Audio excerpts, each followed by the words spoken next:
Thank you for joining us for part 2 on the Red Couch with Dolly Jacobs.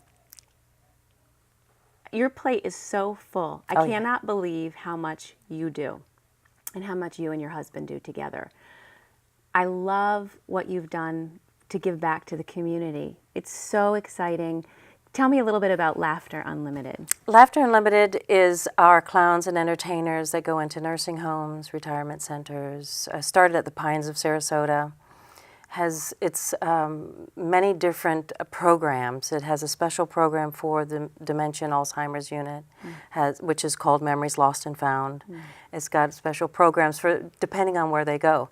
Then we also have our Big Top Education that goes into the schools, makes learning fun, and just recently we took on Sailor Circus, a 63-year-old youth circus here, which I was a part of as a child, and so our plate overfloweth, and we're very busy. Yeah. I'm practicing a juggling act just with what I'm doing every day. Yeah, literally. Yeah, and I take care of my mom. That's amazing. Yeah. I had the pleasure of meeting your mom. I'm so glad. She's so beautiful. Just turned 90. And she was a performer as well for a short time. Short time. Yeah. Her main career, she was one of the top 10 models in New York. She was a Conover model, and she was Miss Prowl, Miss Breck. She had beautiful, natural, curly, short hair, and was on the cover of Pageant magazine several times, Wow. and almost became Jane with Tarzan and Jane. But yeah, she's gorgeous. She's still gorgeous. She is. Inside and out. She's such a lovely person. She's so proud of you. And vice versa. Yeah. I'm proud of everything that you're doing in the community, just to know you.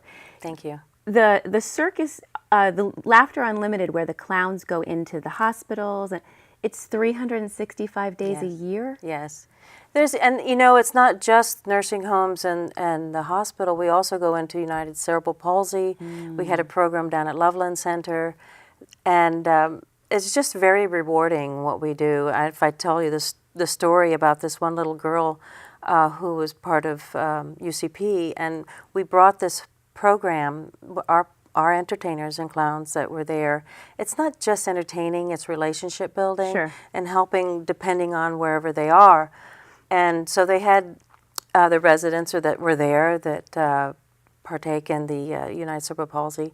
Part of that program was to decide what they would like to be in the circus, and then they would come to the circus, see the circus, and then between shows they'd be able to come in the ring and do their own performance. Wow.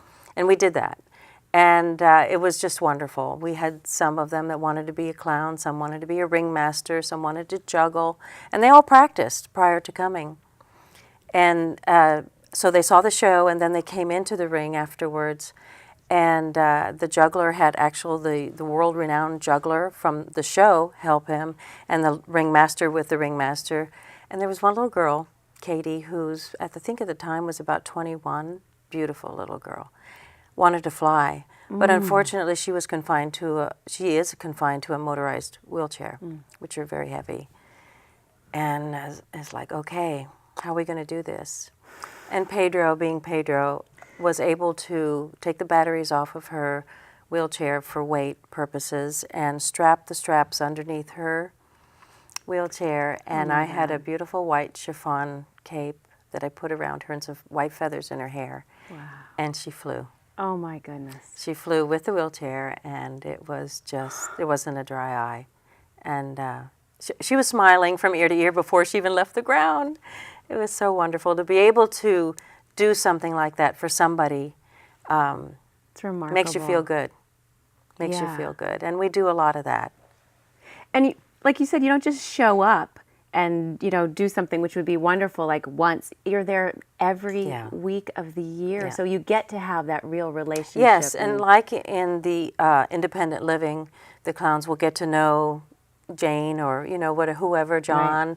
And something happens and they end up going into the assisted living or into the skilled nursing. We go to all of those places. So they still get to have So they contact. still have that relationship. And it's wonderful because, as you know, a lot of our elderly are in these homes and don't have visitors. And I don't know, for me as a child, I always felt for the old people being alone. Yeah. And I guess this is sometimes as a child, things that you felt and cared about come to fruition when you become an adult. Yeah. And you end up doing just that, what you cared about. Well, that is amazing and really, really enriching for everybody. I mean, everything that you're doing, each thing, I mean, I don't know what you're more proud of. You could be equally proud of both. I am.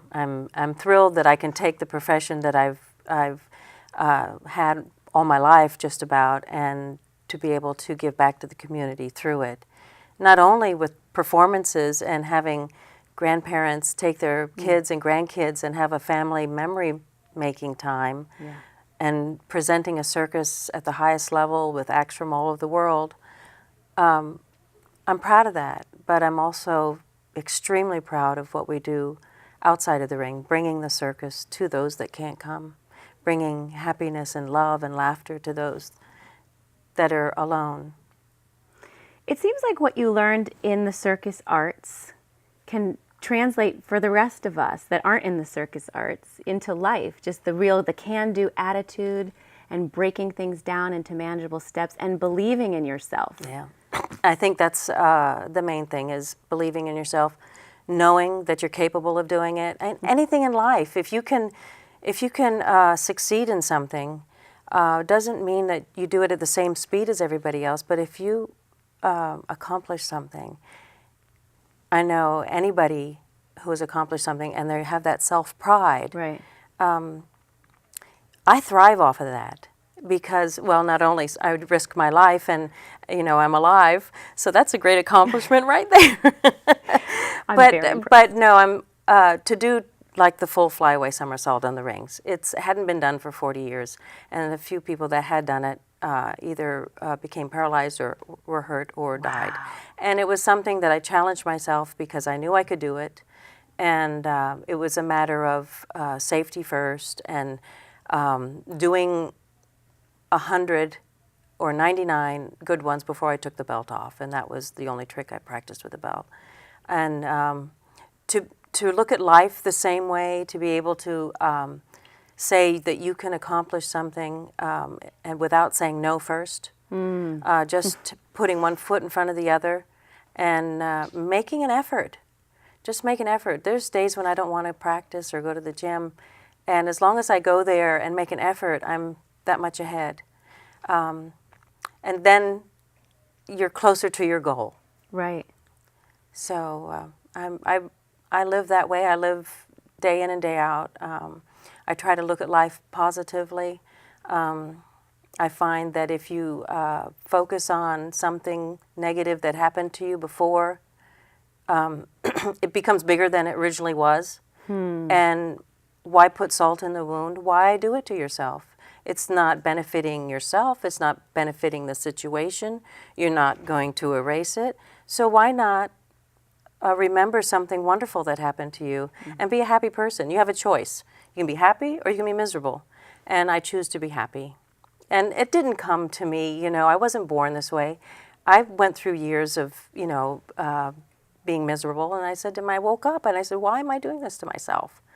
It's not worth it, and life is too wonderful. There's too many good things out there. There's too many wonderful people, and everybody has shortcomings. Why not look at their assets and what they have to offer rather than what they can't do or what they're doing that's not right for you? And you'll be a much happier person. I am. Well, even with what you're struggling with now, you were diagnosed with, is it type 1.5 diabetes? Yeah, it's really type 1, but it's kind of type 1.5 because I got it at middle age. Yeah. So what does that do in terms of performing? You have to check your insulin before you I check perform? My insulin, my sugar, I check it anyway throughout the day. But when I'm going to perform, I'm on an insulin pump. I have to take that off. So I always check my sugar immediately, like maybe an hour to 45 minutes before I perform to make sure it's high enough that it doesn't come down while I'm up there. So all it does is make my life a little bit more complicated. But you learn to fit it into your schedule and you carry on. If this is the worst thing that happens to me, I'm very lucky. There's people with a lot worse off than me. It's a blessing. I tell you it's a blessing because The day I found out I had it, I figured one day I would get it because my mother has it. Right. I take care of my mom. And I accepted, I cried at first, sure I did, but I accepted it as a blessing because now I can wear the shoes of my mother. I know what she's going through. I know when she's having a low, I know what she's having, I know what it feels like. So I considered it a blessing that I could take care of my mother better. And I can, you know, it's wonderful. If that's the worst thing that happens to me, I'm very fortunate. You know, there's a lot with much worse off, and I'm lucky. I think if everybody had even a piece of your incredible attitude, the world would be much happier. Oh, I appreciate that. But it's just, you know, it's up to us. You have a choice. We all have a choice. And I try to look at the good in things. And another piece that I really appreciate is the way you give back, not just to the community, which is incredible, but you always honor the people that came before you, your teachers, your parents, past circus performers. I feel very strongly about that. And it's just because we don't get anywhere in life by ourselves. And I'm not the first one to say that. You know, it's been said, but I live by it. Yeah. And I don't like to go through and take all the credit for something because I didn't get where I am, you know, without the help of my godmother, without these teachers and people that inspired me. And as an adult now, I teach over with the children at Sailor Circus. And I realize that within a few words that you give these kids, you don't know which words are going to stick. So give as much great advice as you can, because somewhere down the road, some of that's going to stick, and it's going to help them with their path in life. Right. And with these great artists that came before me, I always wish I could be a fly on the wall back then to see how it was. It was a different world. And these great artists didn't have all the luxuries that we have today, but they had these incredible skills. You know, the circus was the entertainment. It was, you know, the holidays were Christmas, 4th of July, and when the circus came to town. Yeah, and pure talent. Yes, yes. And so, you know, these artists, and circus arts isn't something, well, you can today, a few different schools around the world, but generally, circus arts is handed down from one generation to the next, like my godmother and such, and a lot of circus families hand it down. And so it's something that you have to honor these people that pave the way for you. Yeah. You know, and I do, and I never miss a chance to honor them. It's really beautiful. When we open our show, we have a dress rehearsal, and we open it to all circus people, and Pedro and I get to go out there. We always open the show, and it's a special night for me because I get to honor them, and I get to tell the children, the younger circus performers, to take care and honor and respect your elders, you know, that are here and that are gone, you know, respect their heritage.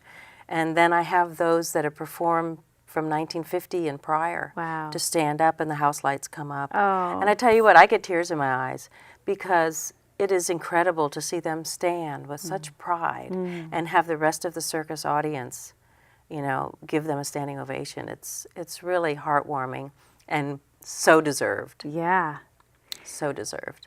You have such a lifetime of knowledge and wealth of information and your building of your own personal attitude and who you want to be in the world. If you could say one secret to living a happy and successful life for you, what would it be? Never say I can't. And look at whatever situation, challenge, look at the challenge as a growth, whatever challenge it might be, and look at the way through that challenge and don't say you can't do it. You'll get something good out of it. You'll get a wonderful feeling once you do accomplish whatever that challenge is, even if it's just a situation with somebody. To take the higher road, you know, and be the good person and look at the bright side of life because it's there and it's your choice. I adore you. And I you. And I so appreciate your being here. Thank you so much. Thank you for doing this show. It's my pleasure. Yes. I get to meet people like you. And I you. Thank you for joining us On the Red Couch.